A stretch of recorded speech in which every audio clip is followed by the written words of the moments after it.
बहुत समय पहले की बात है। एक गांव में एक ऋषि रहते थे जिनका नाम शिलाद था। वे बहुत तपस्वी, ज्ञानी और परम शिव भक्त थे, लेकिन उन्हें एक संतान की इच्छा थी।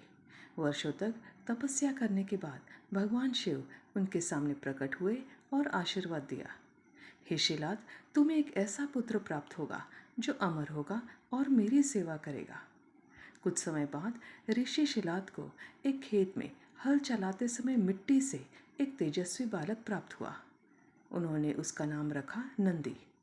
नंदी बाल्यकाल से ही संस्कारवान, ज्ञानी और भगवान शिव का परम भक्त था। नंदी बड़ा होकर गुरुकुल गया, वेद शास्त्र सीखे और जब लौटा तो उसका शरीर तेज और मन शक्ति से भरपूर था। वह हर दिन भगवान शिव की पूजा करता, जप करता और अपने पिता की सेवा करता।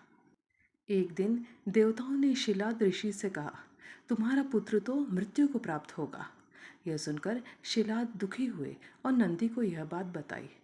लेकिन नंदी मुस्कुराया और बोला, यदि मेरी भक्ति सच्ची है तो स्वयं महादेव मेरी रक्षा करेंगे।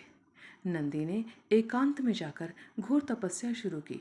उसने भूख प्यास त्याग दी और सिर्फ ओम नमः शिवाय का जाप करता रहा।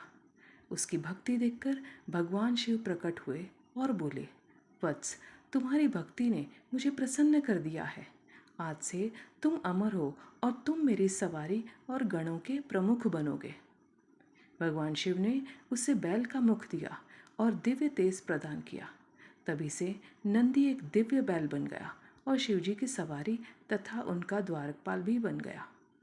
आज भी शिव मंदिरों में नंदी की मूर्ति शिवलिंग के सामने होती है, क्योंकि ऐसा माना जाता है कि नंदी के कान में अपनी प्रार्थना कहो तो वह सीधी महादेव तक पहुंचती है।